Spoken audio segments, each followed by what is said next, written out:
Olá, leitores do BNews. Eu sou Cláudia Cardoso, aqui ao meu lado está Rui João e nós estamos aqui no Jus News Podcast. E o tema desta quinzena é sustentabilidade, direito ambiental e desenvolvimento social.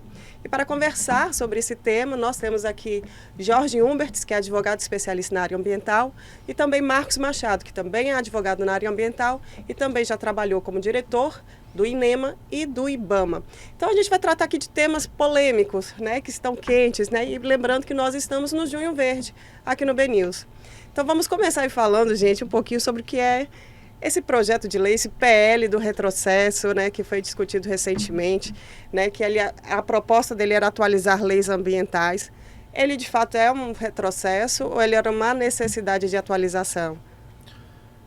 Boa tarde Cláudia, boa tarde Rui, meu amigo Marco.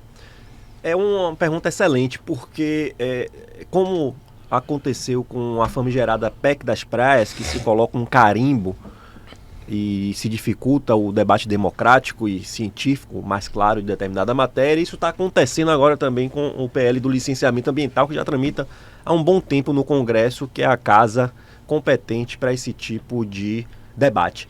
Pois bem, a PEC das praias não era a PEC das praias, ela não tem uma frase sobre praia, e o PL agora do licenciamento não é do retrocesso, ao contrário. O Brasil hoje vive um retrocesso ambiental, porque nós temos uma lei de 1981, onde não havia uma série de empreendimentos que existem hoje, 45 anos depois, que não comportam naquela lei, e pior, a gente tem uma legislação que eu digo que é uma legislação de Estado autoritário em matéria ambiental, porque feito e tirado do bolso, não do Congresso da vontade popular, por resoluções de burocratas, sem nenhuma legitimidade. Resolução não é lei e nem é decreto debaixo da lei. Não tem previsão constitucional a elaboração de resolução. E aí hoje nós temos uma resolução de 1986, Rui, que trata do licenciamento ambiental, e de 1997, tratando inclusive no âmbito desse Conselho Nacional do Meio Ambiente, que não tem poder legislativo, de competências em matéria de município e de estado. Imagine vocês, é tudo uma caixa de inconstitucionalidades e de ilegalidades. E aí o que faz? O Brasil, que tem uma legislação moderna já em matéria de proteção do meio ambiente, não tem uma legislação moderna em matéria de processamento das questões ambientais, que seria o processo de licenciamento ambiental. Uma legislação que não se adequa à inteligência artificial, não se adequa ao processo eletrônico, não se adequa à evolução, por exemplo, que Portugal. Não penso que o Brasil precise fazer isso. Mas Portugal hoje, Rui, Marco, já chegou ao ponto de, para algumas atividades de impacto conhecido e reconhecido, repetitivo, fazer o licenciamento zero. Você faz uma autodeclaração daquele tipo de impacto e já sai uma licença com as condicionantes necessárias, e com isso Portugal tem desenvolvido, por exemplo, na área do turismo, muito mais rápido do que o Brasil. Não tem casarão desabando em Portugal, como nós temos aqui no nosso patrimônio histórico. Então, a gente precisa desfazer alguns mitos, como PEC da praia, PL do desmatamento, porque, na verdade, o grande gargalo do Brasil hoje, no S de sustentabilidade, não está no E de economia, nem no P de preservação. Nós temos 60% da área nativa protegida no Brasil. Nenhum país outro do mundo de grande porte tem. Nós temos hoje 84% da Amazônia intocada. Nós temos 14% de reservas indígenas de todo o território nacional. Isso é inigualável com qualquer contexto que se coloque no mundo, principalmente quando você vai falar de G7, G10 e BRICS, G20.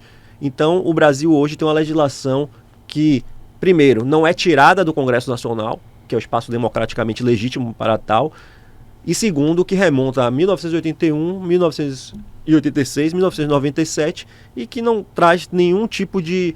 esse novo projeto não traz nenhum tipo de afrouxamento dos deveres, porque o direito material ele fica preservado. O que você tem que respeitar em matéria de controle, monitoramento, mitigação de impacto, não intervenção, permanece no Código Florestal, permanece na Lei da Mata Atlântica, não há alteração nisso. É questão processual, procedimental, como houve a reforma do Código de Processo Civil e foi comemorada, é a mesma coisa, é preciso adaptar as realidades do pleno século XXI e não mais ficar com as normas do atraso do século passado, até porque um processo de licenciamento mais moderno, mais transparente, mais seguro e eficiente, ele vai reverberar na melhor proteção dos ecossistemas.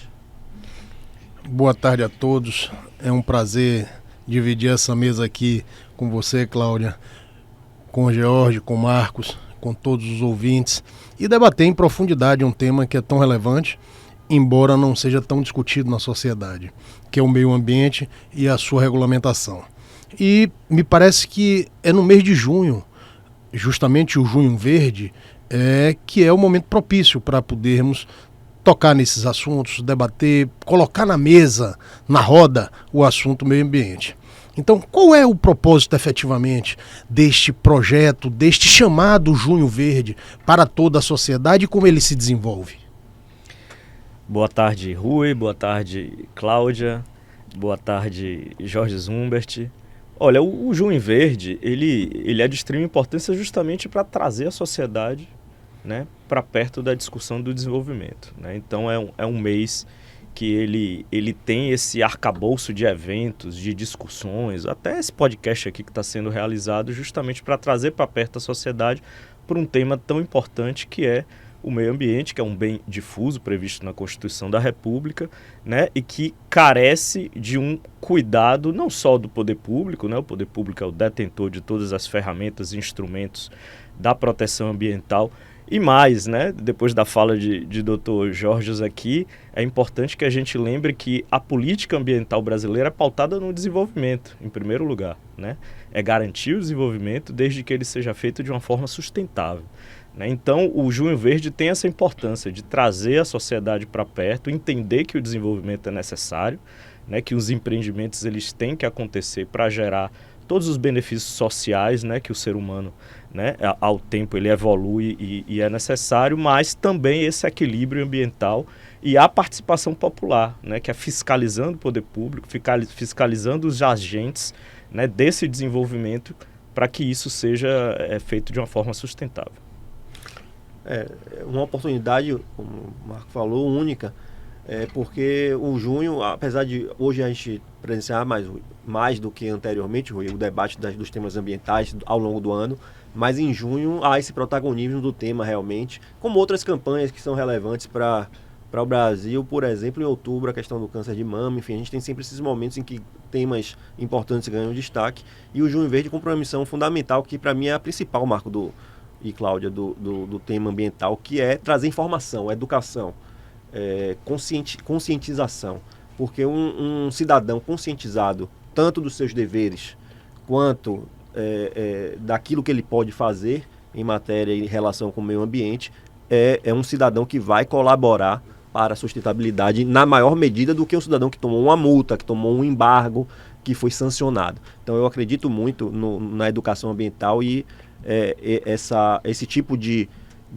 projeto como o Junho Verde, que eu tenho a alegria de participar pelo 3º ano consecutivo, é um projeto que agrega a toda a comunidade baiana e hoje sem os limites territoriais que a internet nos proporciona, né, e as redes sociais, a toda a comunidade do país, acesso à informação de qualidade em matéria ambiental, que é elemento estruturante da melhor gestão sustentável. E como é que a gente faz essa equação? Preservar o meio ambiente e garantir o desenvolvimento do país, o desenvolvimento econômico, o desenvolvimento dos negócios, né? E a maior problemática da questão da preservação do meio ambiente está nas capitais ou está nas cidades pequenas, no interior? Olha, eu acho que é em toda parte, de fato. É óbvio que no meio urbano existe uma intensidade maior, né, da modificação do meio a todo tempo. Mas no meio rural também há de haver uma atenção maior, né? Existem lugares, o arcabouço territorial brasileiro é gigante, né? E a diversidade biológica também, né? De biomas distintos. Você tem o Pantanal, você tem o Pampas no sul do Brasil, né? É pouco mencionado, pouco falado, mas que tem sua riqueza de biodiversidade também. Você tem a região da Floresta Amazônica, o Cerrado, né? A Caatinga e a Mata Atlântica, né? Então, há uma complexidade biológica no Brasil muito grande. E o interior do Brasil, né, a zona rural, também é de uma magnitude tremenda. E quando não existe essa proximidade, Dr. Jorge acabou de falar da participação popular da comunidade. Quando a comunidade vê, né, as questões ambientais mais de perto, vê o sofrimento tanto da questão biológica mesmo, ou da mudança de de percepção do meio ambiente ou do conforto do ser humano naquele meio, é muito mais fácil de você denunciar, de você participar, de você cobrar. No meio rural é mais difícil, né? Às vezes a informação não chega tão rápido e nem os olhos do ser humano chegam para enxergar a problemática. Então eu acredito que a gente deva observar, né, em todos os aspectos, tanto o meio urbano quanto o meio rural, da mesma forma, na mesma medida. Me permita, só aproveitar esse gancho, quer dizer, soa para mim que existe um problema estruturante no Brasil para que esse desenvolvimento sustentável ele ocorra efetivamente. Embora não seja a minha área de atuação e nem tenha conhecimento profundo, mas é importante fazermos uma reflexão. Será que os órgãos de controle, os órgãos de licenciamento, eles estão burocratizando demais? Veja o exemplo que Jorge trouxe de Portugal. Seria um entrave, efetivamente, para este desenvolvimento sustentável a forma, o modelo que nós temos hoje de regulação pelos órgãos? Rui, a questão ambiental, a sustentabilidade, na verdade, que é mais amplo do que a mera questão ambiental, porque envolve o aspecto ecológico e social, além do ecológico e social, o econômico, é muito complexa, né? É um manancial de relações multidisciplinares, de conflitos, né? E por isso reverbera, inclusive, na produção legislativa, assim como no direito tributário. A legislação ambiental, salvo depois do tributário, eu acho que é a mais rica em dispositivos normativos, né? Isso por si só já é um excesso de intervenção do poder público e acaba gerando mais burocracia. E aí eu costumo dizer que há, Marco, não sei se você concorda, uma série de causas para isso.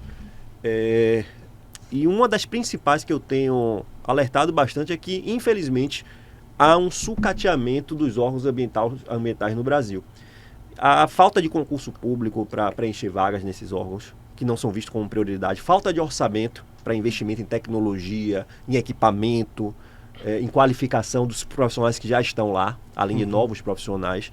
E há também uma falta de prioridade das políticas públicas. Sempre que há um corte, você vê que um dos primeiros ministérios a sofrer corte é o Ministério do Meio Ambiente. O Ministério da Fazenda sempre tem um olhar como não se fosse investimento, mas o maior investimento que você pode fazer num estado é qualificar ele para a gestão ambiental, porque a partir disso você consegue atrair empreendimentos e ao mesmo tempo gerar riqueza, progresso social, sem comprometer o meio ambiente ecologicamente equilibrado para as presentes e futuras gerações, porque é uma equação que a gente não pode preterir nunca do meio ambiente equilibrado, porque se o meio ambiente é equilibrado, haverá um esgotamento dos recursos naturais e as futuras gerações não vão poder ter acesso ao que nós temos hoje. Mineração é fundamental para a gente ter um celular de qualidade e utilizar, e até a telecomunicação como um todo.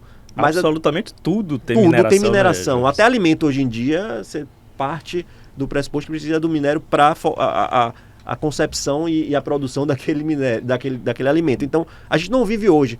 O que é que adianta demonizar a mineração como algo prejudicial e não melhorar a gestão da mineração? Hoje, os grandes players da mineração no Brasil respeitam, em grande medida, as normas, os padrões técnicos.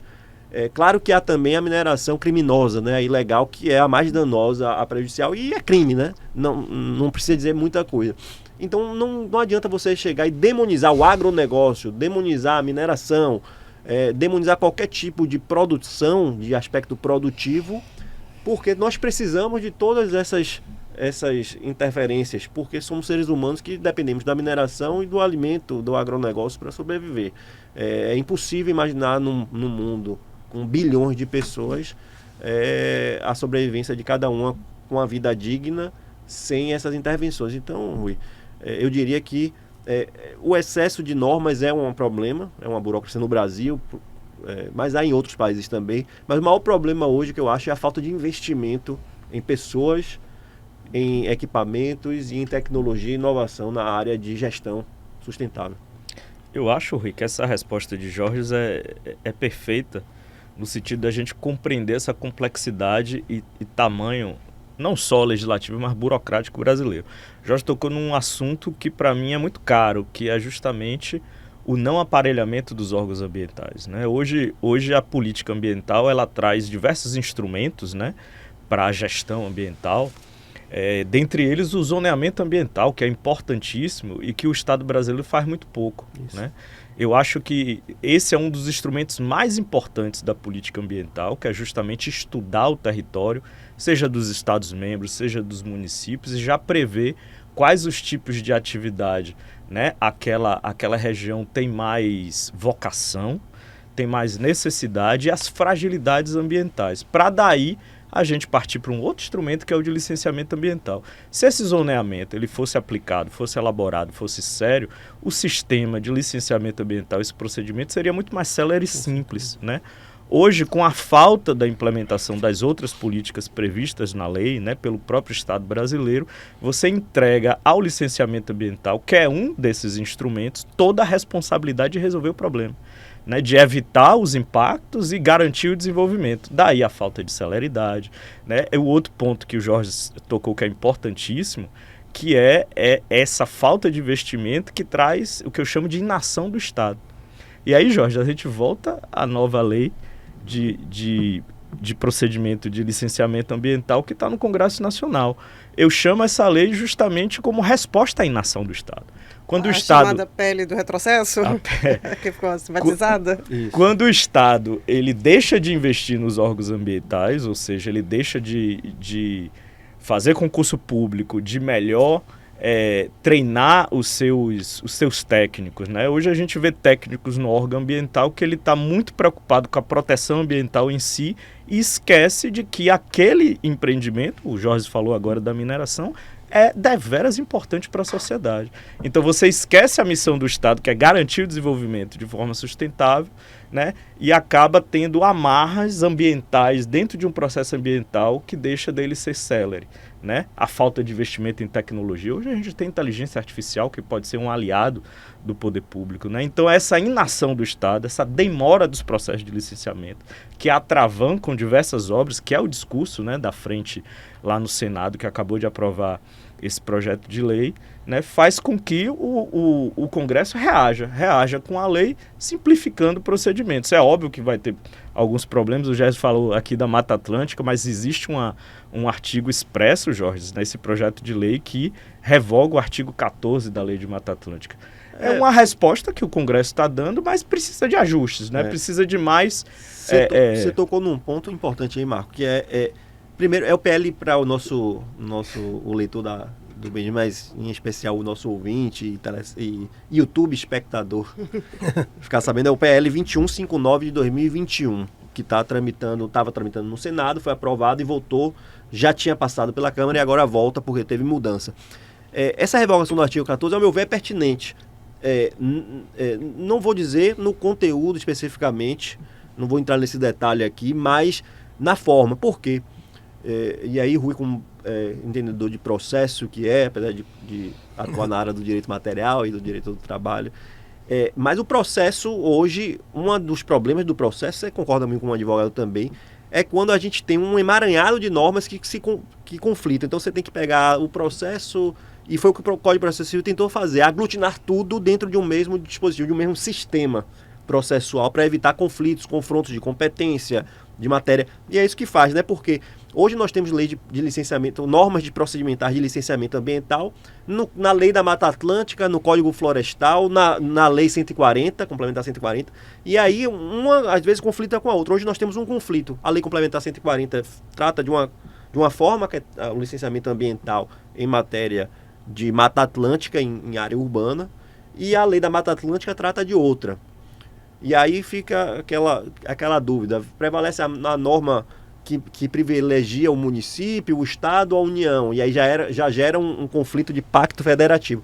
E a lei complementar visa pegar tudo aquilo que está de forma esparsa, espalhada, por várias leis de direito material, para quem não é da área. Direito material é aquela que trata não do processo em si, de como licenciar, mas sim do conteúdo. Eu posso ou não posso naquela área, o que é que eu posso ou não posso fazer. E aí eu levo isso para o processo que vai dizer como, ao final, no caso concreto, eu vou agir. E aí, as leis de direito material acabam tratando do processo também, e depois outras leis vêm tratando do processo de outra forma, e a lei complementar, o projeto de lei atual, que saiu do Senado e foi para... Ele tem essa virtude de pegar tudo que está espalhado e juntar numa norma só. Para dizer, toda vez agora que você for licenciar, o direito material você vai buscar no Código Florestal, na lei da Mata Atlântica, na lei, nas políticas de unidade de conservação. De unidade de conservação, lei do SNUC, do Sistema Nacional de Unidade de Conservação. Mas o seu passo a passo que você vai seguir, o caminho que você vai percorrer para chegar até o ato final, que pode ser a expedição de uma licença com ou sem condicionantes, a não expedição, aqui não dá para fazer essa atividade. De uma autorização, tudo no mesmo processo, uma autorização de supressão de vegetação, que pode ser até de nativa, pode ser de exótica, pode ser de limpeza de área. A outorga do uso do recurso hídrico, ele vai juntar tudo no mesmo processo e você vai saber onde você vai entrar e como e quando você vai sair desse processo sem mais disputas entre entes federativos, entre conflito entre normas. Eu acho que isso já é um ganho. Não sei exatamente se melhorou ou não o procedimento em si, mas só de ele trazer tudo para um mesmo conjunto de normas já facilita a nossa vida como advogado, que muitas vezes você encaminha para o cliente todo um ritual que já foi até seguido, como está acontecendo agora em Camaçari, por exemplo, seguido durante os últimos 15 anos e de repente muda. Não, peraí, eu vi um dispositivo numa lei de 2006 ou numa resolução, às vezes não é nem lei, e que eu estou inseguro, e é para ficar mesmo, que gera aquilo que hoje no direito administrativo, eu também atuo com direito constitucional e administrativo, mas no direito administrativo é uma teoria que está em voga, que é o direito administrativo do medo. O servidor público, mal remunerado, com pouco pessoal para trabalhar junto com ele, ou seja, assoberbado, com excesso de trabalho, muita norma, e sendo responsabilizado pelo Ministério Público, muitas vezes mais do que o próprio empreendedor que causou o dano, ele fica com medo de assinar, então ele prefere negar ou soltar uma licença cheia de condicionantes que praticamente inviabiliza o empreendimento porque ele se resguarda. É o chamado direito administrativo do medo. Então, assim, é justamente para evitar isso, para conferir maior segurança jurídica também para aquele servidor. E vou além. O servidor hoje ele fica desamparado. Eu, muitas vezes, assessoro pro bono alguns servidores do passado que 10 anos depois descobrem que são réus em processo, 15 anos depois, que ele atuou lá atrás como gestor. Então, porque a Procuradoria do Estado, que deveria, ou do município, ou a AGU, que deveria fazer a assunção dessa defesa, porque ele agiu de boa fé, os que agem de boa fé no exercício de sua função em favor do interesse público, depois ele tem que gastar uma grana com um advogado que ele nem tem para pagar, porque a gente sabe como são os salários. Então, tudo isso eu acho que as mudanças legislativas, se forem nessa toada, nesse rumo, são positivas. É imprescindível, efetivamente, Claudiense, essas mudanças. Eu vi recentemente uma situação onde a prefeitura recebeu por delegação a competência para dar licença de um determinado empreendimento. E logo em seguida o Ministério Público vem e aciona a empresa por estar supostamente atuando de forma irregular, mesmo com a licença concedida pela prefeitura, que recebeu por delegação a competência. Então, não se judicializa contra o município, mas contra a empresa. Quer dizer, o empresário fica efetivamente numa insegurança jurídica que deixa de empreender. Deixa de avançar. Assim, qual o papel do Ministério Público, de fato, na proteção do meio ambiente, né? Porque esse nome Pele do Retrocesso, eu escutei de um membro do Ministério Público, né? E, assim, eles têm um ativismo, estão mais para ecologista ou estão realmente interessados na proteção do patrimônio, né? Do meio ambiente e no desenvolvimento? Se Marco me permite, assim, duas manifestações muito pertinentes, mas não só no Ministério Público, mas em qualquer área da vida hoje. Se você for negacionista da ciência, a solução, se for por paixão, muitas vezes eu ouço isso de pessoas apaixonadas. Tem um surfista que fez um belo vídeo da PEC das Praias. Dele eu entendo o que chama de PEC das Praias. O que eu não entendo é de um cientista, de alguém que formou em direito, mesmo chamando de PEC das Praias, um projeto de emenda à Constituição que não tem nenhum termo praia no seu contexto. Ele fala de terreno de marinha, que é algo totalmente diferente. Pode existir terreno de marinha fora de praia. Imagine vocês, dentro de uma cidade já urbanizada tem terreno de marinha. O Corredor da Vitória, que não tem praia, são piers sobre o mar, inclusive, grande medida, terreno de marinha. Então, como é que aquilo pode ser PEC das praias? E aí, quando vem de uma autoridade, é mais perigoso ainda. Agora, recentemente, o pessoal começou a espalhar a ADI 7007, que eu fui advogado, amigo da corte pela Associação Comercial da Bahia, fez a sustentação oral. Em nenhum momento a ADI pede que os municípios parem de licenciar. Em nenhum momento trata de divisão de competência, mas apenas 2 artigos do Estado da Bahia, da Lei do Estado da Bahia, que dizia o seguinte: os municípios ficam delegados para licenciar em zona costeira e em Mata Atlântica desde que cumpram os seguintes requisitos. E o que é que o STF decidiu? O Estado da Bahia não podia fazer isso por lei estadual, porque isso já foi feito pela Lei Complementar 140. É matéria geral de licenciamento e não tem competência o Estado da Bahia para delimitar essa matéria e mais, ampliando competências que não foi feito pela Lei Complementar 140, que é aquela que a Constituição, no artigo 23, diz que é quem deve trazer as normas gerais de licenciamento ambiental de forma uniforme. E aí o que é que o pessoal... 2 erros assim que são básicos, qualquer estudante de direito sabe disso.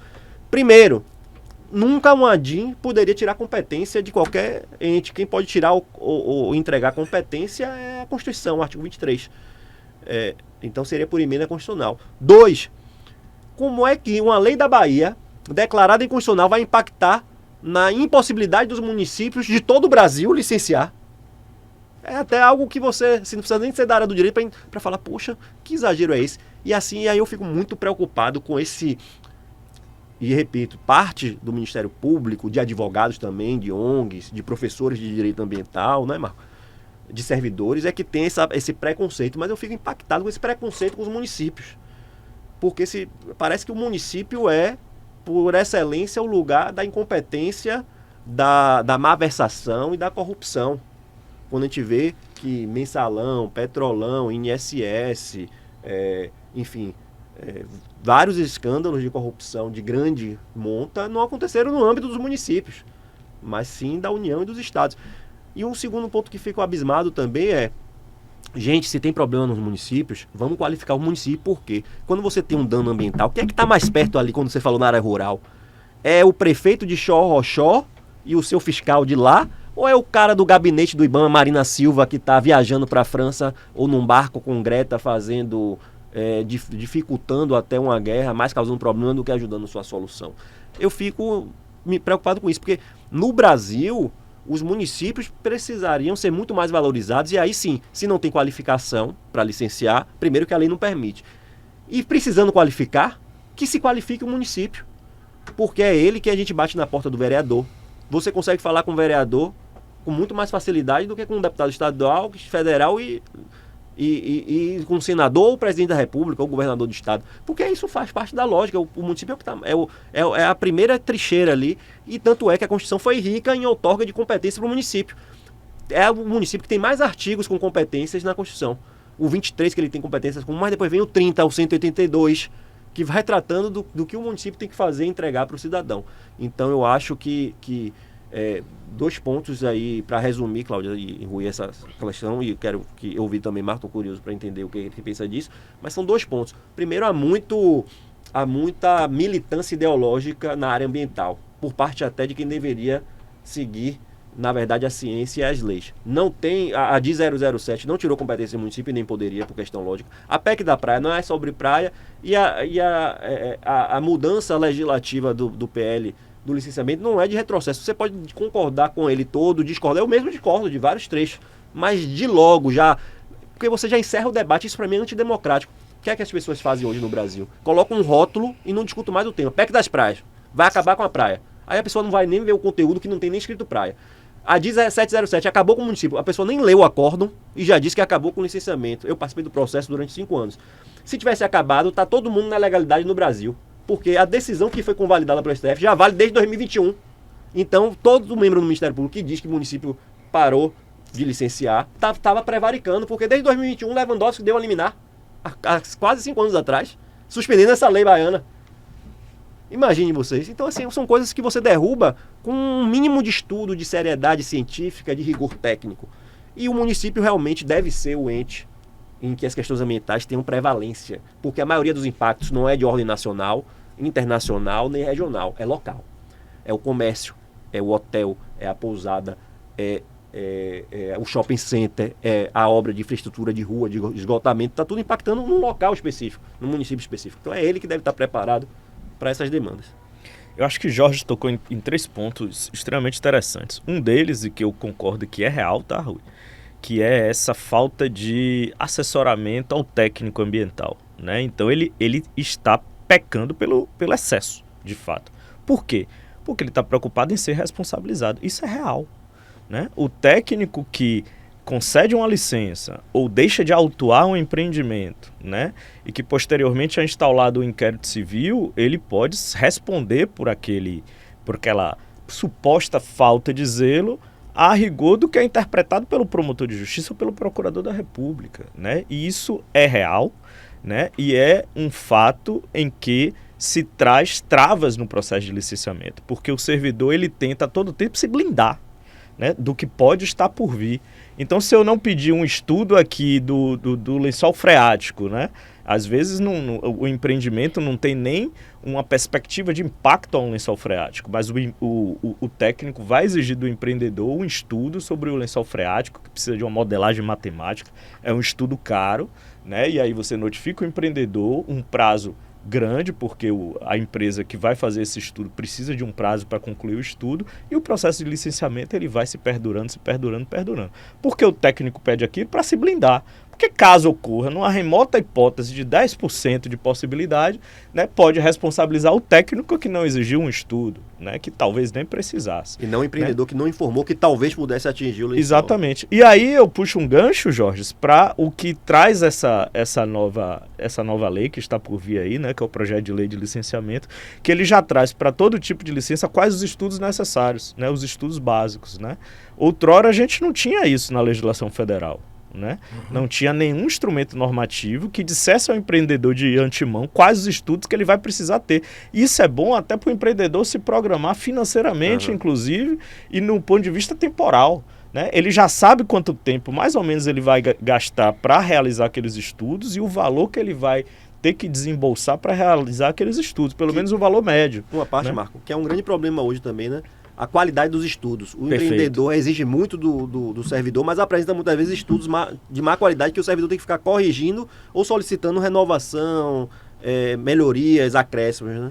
E aí, obviamente que é uma parte, né, do Ministério Público, mas existe também esse ativismo ambiental dentro do próprio Ministério Público que a gente vê às vezes, né? Eu já ouvi de promotor de justiça dizendo que ele não concorda com a lei.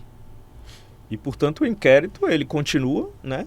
E, às vezes, a gente percebe que o inquérito ele tem tudo para ser arquivado, mas parece que se continua tentando cavar algo para que o inquérito não seja arquivado para imputar a responsabilidade a alguém. Tem uma faca no pescoço do gestor e do empreendedor, né? É óbvio que não são todos os promotores, não são todos minoria, os procuradores, é uma minoria, né? Mas e que isso é o que bota a faca no pescoço também do técnico que a gente acabou de dizer, né?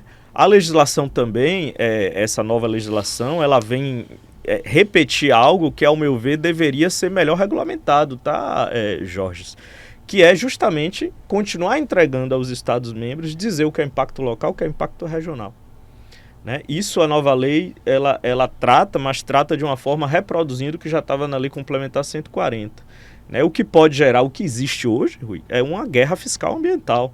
Né? Às vezes, se o empreendedor ele tem a possibilidade de ir ou para a Bahia ou ir para Minas Gerais, ele pode escolher o que tiver o licenciamento ambiental mais simples, mais célere, menos burocrático. Com as taxas menores. Com taxas menores. Né? Então, isso também é algo que o Congresso Nacional ele precisa olhar. Né? Essa lei, eu acho que ela já não tem mais como ser modificada, mas teria que ter esse olhar para evitar essas guerras fiscais. A Câmara ainda pode mudar. Essas guerras fiscais ambientais, né? Porque dependendo do Estado membro, do que é local, do que é, né, regional, isso pode jogar para o Estado membro ou pode jogar para o município, né? E também o que é LAC, o que é o licenciamento simplificado, ainda fica a cargo do Estado membro, né, regulamentar. Isso pode trazer aí essa questão da guerra fiscal ambiental. É importante o que Marco falou, Rui, só para complementar, para os nossos ouvintes entenderem bem, é que estados hoje têm um procedimento muito mais célere e automatizado, e outros não. Então, além da remuneração pelo processo, a taxa que você paga para obter a licença às vezes ser mais barata, inclusive, mas ele tramita mais rápido porque não há uma uniformidade de procedimento entre os estados. E aí é uma guerra de agilidade, né? E isso eu vivi muito, inclusive, e aí que é prejudicial mais ainda com relação ao Brasil, ao Paraguai e ao Uruguai. 2 grandes investidores que viriam para a Bahia deixaram de vir e foram para Paraguai e Uruguai, onde eles conseguiram todas as licenças em 3 meses e estão lá há mais de 5, 6 anos, sem maiores gravidades ambientais, gerando emprego, renda e preservação ao mesmo tempo. Então, a gente acaba nessa vivência de mais de 20 anos atuando na área. Eu não sei se é do conhecimento de vocês, mas essas informações me remetem a uma história que eu vi tem pouco tempo, numa mesa entre advogados, que me parece que o aterro sanitário aqui de Salvador, ele tem uma vida útil que vai até 2027. E tem o licenciamento ambiental, mas está precisando de uma autorização de supressão para aumentar a área do aterro e não está conseguindo. Eu não sou da área, eu fico, como é que pode? O cara está lá explorando já um negócio, já se sabe de forma prévia qual é a vida útil e como é que tem dificuldade para se conseguir um documento que permita um aumento de área para continuar aquela mesma atividade. Então são coisas assim que o meio, que esse sistema traz para a gente, que gera interrogações, justamente para a gente que está na advocacia, que está no mundo jurídico, já não entende. Imagine para a população que não tem esse conhecimento técnico de determinados assuntos. E veja, Rui, como a legislação, desculpa, Marco, como a legislação nossa é moderna e excelente nessa matéria. Casos como esse, o que é que nossa legislação permite? Não, ele vai precisar suprimir vegetação. É vegetação nativa? Essa é mais delicada ainda. Ok, é do lado de um aterro, essa vegetação do lado de um aterro, ela sofre mais, ela é mais sensível do que outra que haja um corredor ecológico, uma floresta. Então, o que é que ela faz? A cada árvore, eu vou falar grosso modo aqui para todo mundo poder entender melhor. A cada árvore que você tirar dessa área que já está bem impactada, antropizada e é do lado de um aterro, você vai plantar 10 dentro de uma floresta mais frondosa que sofreu um desmatamento ou que precisa de uma recomposição. Olha como isso é virtuoso. Então você, ao suprimir uma vegetação em determinado lugar, não necessariamente está prejudicando aquela biomassa florestal, porque você pode carregar aquilo, inclusive você pode literalmente carregar árvores, transplantar elas, as mais frondosas, as mais antigas, para outro local, onde ela vai poder, inclusive, viver e sobreviver de um modo muito melhor. Então, só que aí, muitas vezes, há esse gargalo. E uma outra questão que está existindo muito no Brasil é que se utiliza da técnica de não emitir autorização florestal para se ganhar pontos como áreas que não estão sendo objeto de desmatamento. E aí é uma confusão.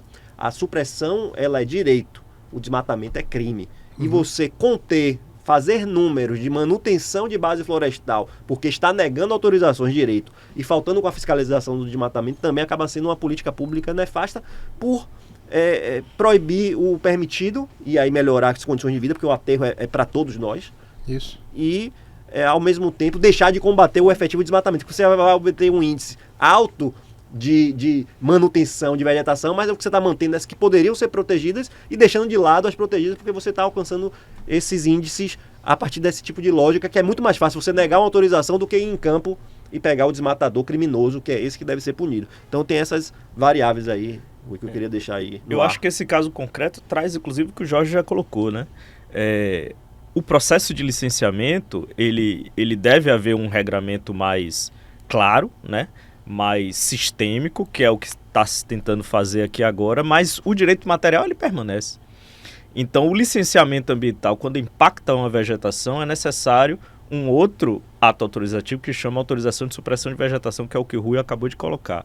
Então, vai depender desse outro ato para que o licenciamento todo seja fechado, né? O que está fazendo com que ele demore aí precisa estudar o caso concreto, né? Mas nesse processo de autorização de supressão de vegetação é que são observadas as leis materiais. A gente citou aqui a Lei de Mata Atlântica, por exemplo. Esse aterro está na região de Mata Atlântica, que é o bioma predominante aqui da região metropolitana de Salvador. E aí traz algumas especificidades a Lei de Mata Atlântica, não é? Entretanto, um empreendimento como esse é de utilidade pública. Exato. E a própria lei facilita a supressão de vegetação para esse tipo de empreendimento, da forma como o Jorge colocou, com as compensações ambientais. Você pode suprimir uma região de Mata Atlântica se for de utilidade pública, que é inclusive o artigo 14 que está sendo revogado pela nova lei, desde que haja uma compensação de mesmo quantitativo em uma área preservada, ou seja, ele vai poder suprimir para a implantação de empreendimento de utilidade pública, vai, desde que ele compense a mesma quantidade de mata de vegetação nativa na mesma microbacia ou na mesma bacia hidrográfica. Né? Ou seja, ele vai ter que reservar uma área de Mata Atlântica de compensação. A gente está passando por essa polêmica agora, né? Que é a questão da venda de áreas verdes de Salvador, né?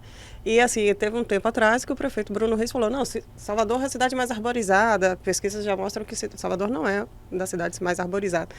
Plantamos 500 árvores na cidade e a população perguntando, onde estão essas árvores, né? Eu fico até angustiado com isso, Cláudio, porque primeiro o que Marco falou aqui o que o Rui fala de um empreendimento de utilidade pública. A legislação flexibiliza ao máximo esse tipo de intervenção. Então não há justificativa para a demora. O que há muitas vezes é dúvida com relação a quem vai emitir autorização, porque quando é Mata Atlântica, pode ser que mais de um ente seja competente dentro de um mesmo processo. Ou seja, o que licencia, ele emite autorização, mas tem que mandar ou para o federal ou para o estadual para que ele faça anuência. E aí, nessa tramitação, muitas vezes os processos perdem a continuidade, o fluxo, ficam perdidos, espalhados, e aí quando se retoma, gera uma demora. E com relação a essa questão, Cláudia, de Salvador da Vinícius, a gente, assim, venda de área verde. Grama é área verde. A gente tem que ver, venda de que tipo de área verde? É Mata Atlântica, e mesmo que seja Mata Atlântica, em que estágio de regeneração? Avançado, inicial, médio? Que tipo de Mata Atlântica? Primária, secundária? Porque tudo isso tem tratamento diferente. As pessoas colocam tudo no mesmo bolo. É verde, muitas vezes ela não tem sequer uma proteção especial. Muitas vezes ela é, inclusive, danosa. Tem tipo de vegetação que é prejudicial ao meio ambiente. São exóticas, são vegetações que causam desequilíbrio ao ecossistema natural. Por outro lado, veio essa pesquisa agora do IBGE, que em Salvador tem pouca árvore. Aí eu fui dar uma estudada como professor. E eu fiz meu mestrado muito cedo, eu tenho mais de 20 anos que eu sou mestre em Direito, e pesquisador, autor de livros, artigos, eu tenho sempre um rigor metodológico em tudo que eu faço e pesquiso. Antes de falar, eu fui ver a matriz da pesquisa do IBGE.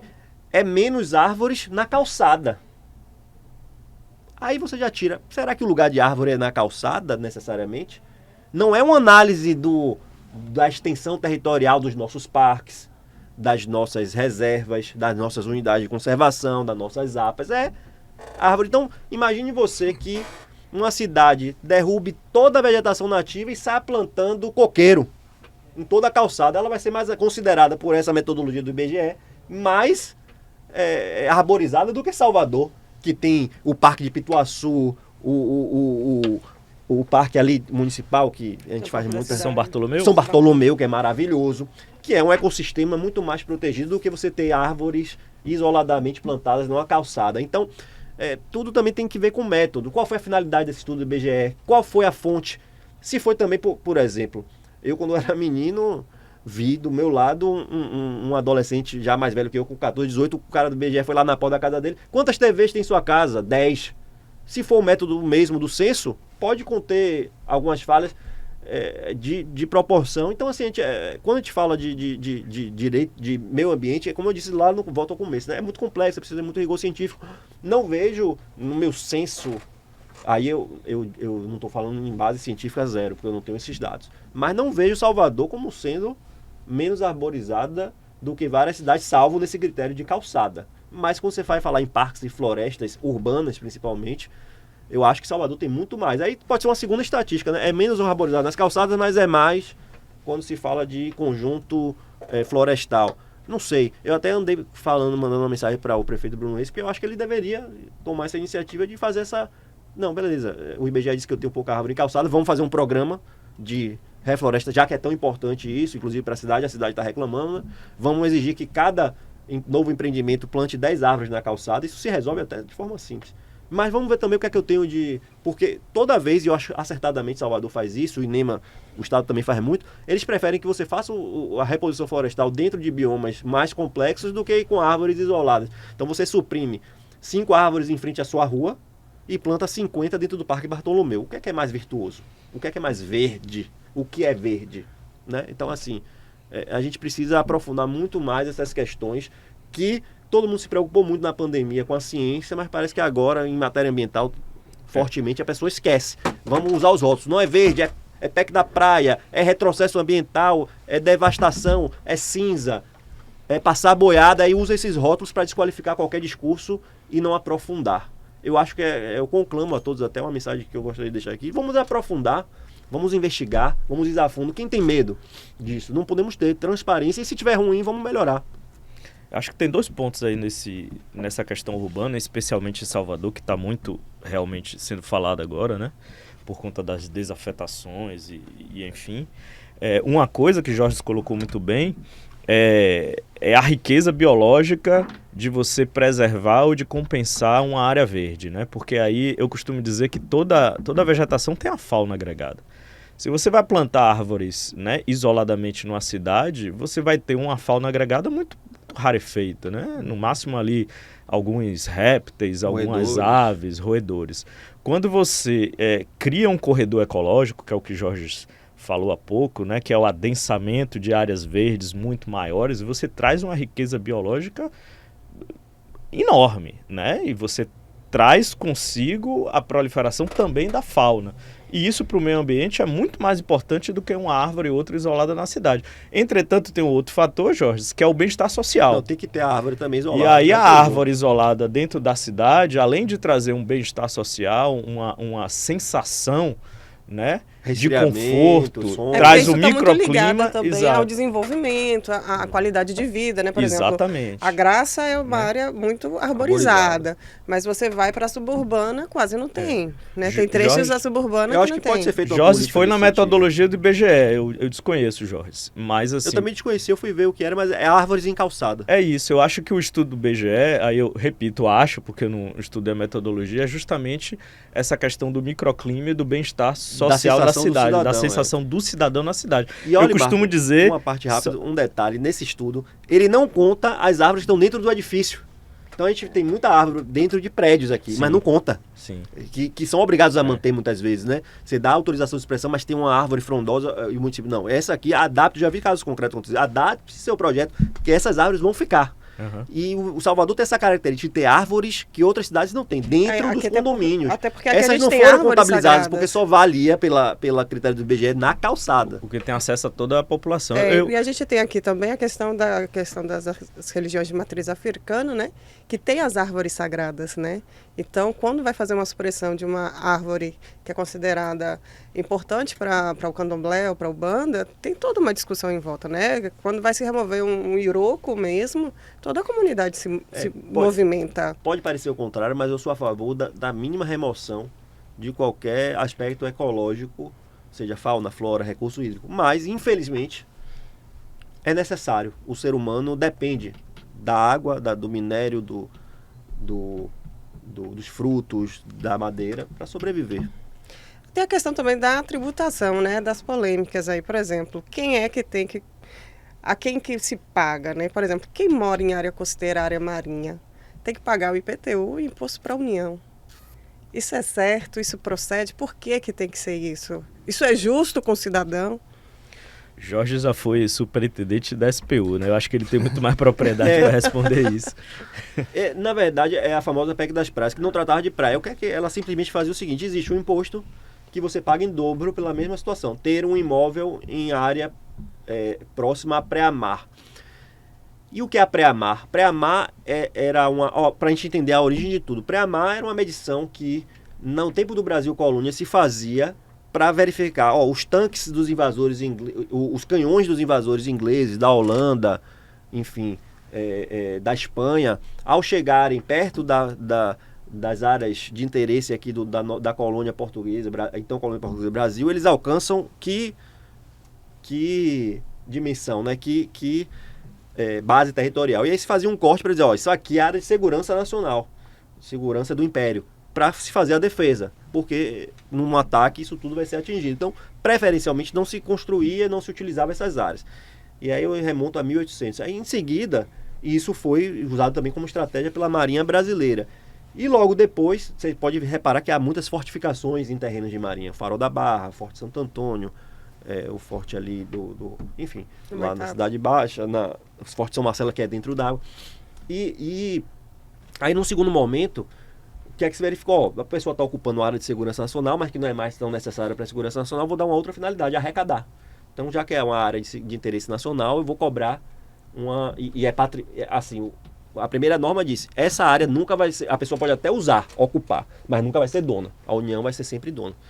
E aí, a partir desse histórico, se passou, já que a gente é dono, a gente precisa ganhar uma contrapartida. Então, vai cobrar uma taxa para quem usa essas áreas, e quando houver transferência, vai se pagar também um valor de transferência. É como se fosse IPTU e TIV para o mercado imobiliário em geral. Só que quando você paga muitas vezes IPTU e TIV e paga o foro e o laudêmio, que é para a União por estar em terreno de marinha, e não há nenhuma contrapartida ao proprietário com relação a isso. O IPTU e TIV fica a ver as contrapartidas no investimento da infraestrutura urbana, né, daquela propriedade, no seu entorno, na sua vizinhança.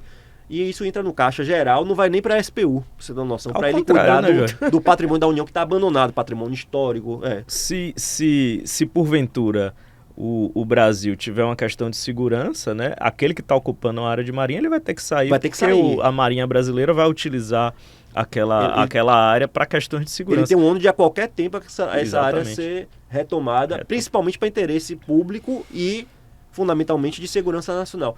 E aí o que é que acontece? A PEC da praia não traz para a PEC da terreno de marinha, para dizer o seguinte, a partir dessa PEC, a gente vai resolver todas as questões. Quem está ocupando a área de marinha vai pagar pela propriedade, pelo domínio, porque pagou em tese pela posse, junto a outro particular, vai pagar o domínio que é da União, vai depositar um dinheiro e não vai mais precisar pagar o anual, porque ele vai ser dono pleno. E aí é uma questão meramente fiscal. Aí você pode ser a favor ou contra essa arrecadação, mas nunca dizer que era para proteger praia. Para proteger praia, o que existe é o plano de gerenciamento costeiro, e vai vir aí a lei do mar também, relatada pelo deputado Túlio Gadelha, de uma norma que foi lá atrás, há mais de 10 anos, proposta por Sarney Filho. Essa sim é que permite e exige que nenhuma obra pode conturbar, ficar jungida a outra que impeça o acesso à praia. O acesso à praia é livre, então por isso que há uma norma de que a cada X metragem tem que ter um acesso à praia. É essa lei que protege a não privatização da praia. E a areia em si, ela é insuscetível de privatização. Em outros países é permitido, você vê beach clubs em vários, literalmente em cima da areia.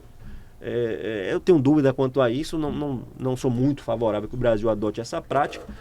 Poderia adotar em um percentual mínimo de areia, talvez, mas enfim. Mas o que deve ser protegido é acesso à praia, que deve ser permitido, principalmente as praias urbanas, né, que muitas vezes são compostas por construções que impedem o acesso. Isso tem que ser evitado para que haja sempre um acesso, e não é a PEC dos terrenos de marinha que trata disso. É só discutir arrecada ou não de quem está em área da União em terreno de marinha. E por que toda essa confusão toda essa... Primeiro, desconhecimento. E segundo, o governo, por exemplo, se eu fosse o governante, eu ia ser contra, porque eu vou perder a arrecadação. São bilhões de reais que são recebidos todo ano a esse título. E é um título que não vem carimbado onde você deve gastar. Então entra no caixa, faz superávit, você pode fazer políticas públicas, investimento ou não, pode pagar outro tipo de conta pública. Então é questão mais financeira, fiscal, de gasto público, de arrecadação, que é um outro grande problema do Brasil, a questão tributária e fiscal, né? Mas aí é mais fácil você convencer a população dizendo que é uma PEC nefasta para a praia, ou é uma PEC que diminui impostos e eu vou arrecadar menos. Uma das discussões... É uma questão de discurso, né? O discurso, não é do ponto de vista legal, porque a lei não traz isso como o Jorge colocou, né? Ela, ao invés de ter a posse, ela vai passar a ter o domínio. O discurso entendo o domínio, ou melhor, deixa eu voltar um pouquinho ao tempo. Entendo a posse, já há empreendimentos em que dificulta o acesso da população à praia. Você tem grandes empreendimentos beira-mar, né, condomínios, Resorts, etc., em que o acesso à praia por terra é dificultado. Já existem, né? Já Independentemente de PEC. Então a discussão é, com o domínio vai ser pior, né? Porque o empreendedor ali, ele vai achar que é dono de fato daquele terreno e vai dificultar ainda mais. Então, na verdade, é uma discussão do ponto de vista ideológico, né? De que isso vai fazer com que essas posses, né, sejam cada vez mais tidas como propriedades e não posses, e isso possa dificultar o acesso da população à praia. Isso já tem norma. A gente, não é porque você é dono de uma propriedade que não seja terra de marinha que você pode fazer o que você quiser nela. Você tem que seguir o Código de Obras, o PDDU, o Código Florestal. Isso continua. Não é a PEC que vai tratar disso, entendeu? A PEC paga ou não imposto, e a União continua ou não sendo dona de uma área que muitas vezes ela não faz nada por aquilo. E assim, até por segurança nacional, Rui, aí é teoria geral do direito. Se haja um problema de segurança nacional, o Estado pode avocar qualquer área, até seu carro. Tá tendo uma emergência, é que a gente aprende no direito administrativo, né? Hoje, inclusive, você pode pegar o carro do particular, temporariamente usar e depois até indenizar, e é isso que pode acontecer. Então, assim, é questão só. Quem tem suas propriedades na beira-mar, e muitas vezes não é porque entra, ou é porque a pré-mar de 1900 o mar entrava e não entra mais, o rio tinha influência ou não de marinha. Às vezes nem tem mais, mas prevalece a norma, a metragem de 1980. Então, essas pessoas, por terem essa prerrogativa de estar próximo do litoral, elas devem pagar um plus tributário por isso. A grande questão é essa. E aí, ao meu ver, eu sou contra imposto por excelência, porque eu acho que o Brasil já tem muita carga tributária. Não porque eu sou contra em todo e qualquer lugar. A gente tem a carga tributária da Suíça e o atendimento... a contrapartida de atendimento do Estado nível país subdesenvolvido. Então, para mim, essa questão não fecha, que é agora a revolta de todo mundo com o IOF. A pessoa não aguenta mais pagar imposto. Tem que cortar despesa e não gerar mais imposto. E aí eu sou a favor de toda e qualquer norma que corte imposto no nosso país. Me atinja especialmente ou atinja o vizinho. Por mais que eu não seja beneficiado, eu sou a favor de cortar imposto, porque no final, quanto menos imposto, todo mundo vai ser beneficiado, porque é mais dinheiro circulando. Isso não seria uma espécie de confisco? Não chega a ser, porque é um percentual que não é significativo, e o confisco é quando você reduz o aspecto econômico da propriedade num limite que ela perde o seu valor, a sua utilidade. Isso não acontece. É até mais barato o foro Laudemio do que o IPTU e o ITIV. Mas assim, porque muitas vezes a gente pensa que quem mora na área de praia são os ricos, né? Mas a gente esquece que a região daqui de Salvador, por exemplo, a região suburbana, são de moradores humildes, né? Simples, pescadores. Você me lembrou, e Marco falou que eu fui superintendente de patrimônio da União. Eu sentei lá, tinha uns 600 processos parados. E um deles, esses 600 processos, eram de isenção de foro Laudemio para subúrbio, cidade baixa. E as pessoas tinham medo de desconfiança de assinar, porque deixa de ter arrecadação. Então pode ser prejuízo ao erário, você pode ser enquadrado como improbidade. Ou como, enfim, alguma ilegalidade você praticou. Eu analisei alguns por amostragem e percebi que estava tudo redondo, e aí assinei. E aí veio o chefe de um líder comunitário lá da região e veio: doutor Georges, nós viemos aqui lhe agradecer. E ele era, na época que eu fui gestor, era o governo Bolsonaro, e ele era ligado à oposição. Independentemente disso, o senhor assinou, quanta gente passou até do governo anterior, não assinou isso, a comunidade está muito feliz, porque eu dei isenção, que estava prevista na lei, para essas moradias, que, como você disse, grande parte dos terrenos de marinha do Brasil são ocupados, não é só de resorts, de condomínios de luxo e de apartamentos de alto padrão, que vivem os terrenos de marinha, mas também de pessoas, pescadores, marisqueiras, ocupações informais, marisqueiras, estão todos ali perto da praia. E você deu um exemplo. Toda a faixa da suburbana ali é terreno de marinha, e eu isentei, a lei isentou, e eu homologuei isso, cumpri meu dever, de várias pessoas que, para eles ali, R$1.000 por ano, são 100 por mês, é um acréscimo na sua cesta básica. Com certeza. É um livro que compra mais por filho, enfim. Isso gera um círculo virtuoso. Porque e a PEC vem regulamentar exatamente isso, tá, Cláudia? A PEC vem dessas isenções. vem dar uma espécie de regularização fundiária a essas pessoas de baixa renda que ocupam esses lugares também. E vem titularizar também. elas. Exato, por exemplo, tem muita gente que está nessas regiões. O grande proprietário, o que é que ele faz? Contrata um bom advogado, uma assessoria, registra a verba, que é um terreno de marinha, mas que ele tem esse registro imobiliário do patrimônio, que é o RIP da União, e isso vai para o cartório também. o pequeno não. Então, na hora que há uma morte, uma sucessão, há um conflito fundiário aí, uma dificuldade, e perde valor. Muitas vezes o cara fala, mas você não tem escritura, não tem RIP, e aí baixa o valor da propriedade do cara, daquela família que está em dificuldade. Essa PEC tem essa parte virtuosa também, além da desoneração tributária. Então, assim, era preciso discutir com muito mais seriedade, não baseados em rótulos e mais em conteúdo. E toda a obra também que é na costa, né? Uma das primeiras autorizações do SPU, na verdade, é da Marinha, que é justamente para verificar se há alguma questão de segurança, né? Inviabilidade, influência na segurança nacional ou na navegabilidade, né? Então essas autorizações, elas são dadas também ainda dos idos dos anos 1800, que é justamente que a costa ela tem um papel de segurança nacional e de navegabilidade também. Pois é, o assunto é extenso, a gente tinha muito mais coisas para tratar aqui, mas a gente já está aqui com 1 hora já de podcast, a gente precisa entregar o estúdio.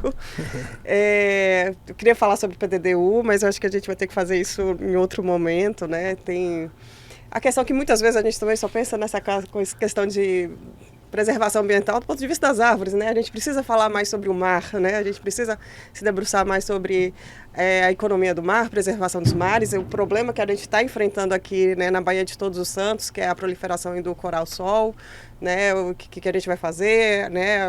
O embranquecimento dos nossos corais também, né? A preservação dos nossos mares, né? Então, assim, eu queria estar conversando aqui mais, mas infelizmente eu preciso encerrar. É o nosso grande problema, né, Cláudia? É o tempo. Jorge já teve a oportunidade de estar aqui presente, sabe disso. A gente precisa efetivamente voltar a debater esses assuntos. Não só em junho, a gente tem que fazer essa pauta constante, porque efetivamente é um tema que interessa a toda a sociedade e é um tema de extrema importância. Então, quero agradecer aqui, dizer que fico feliz em poder compartilhar essas informações que vocês trazem e, de uma forma ou de outra, está esclarecendo para a sociedade temas de alta relevância. Meu muito obrigado e até uma próxima oportunidade. Obrigado. Eu que agradeço. Muito obrigado. E você, leitor do Bem News, continue nos acompanhando aqui nas redes sociais, no YouTube. Também acompanhe nossa programação especial do Junho Verde, né, que está acontecendo aqui durante todo esse mês de junho. E, no mais, nos siga e sempre acompanhe as notícias lá no bnews.com.br. Até a próxima!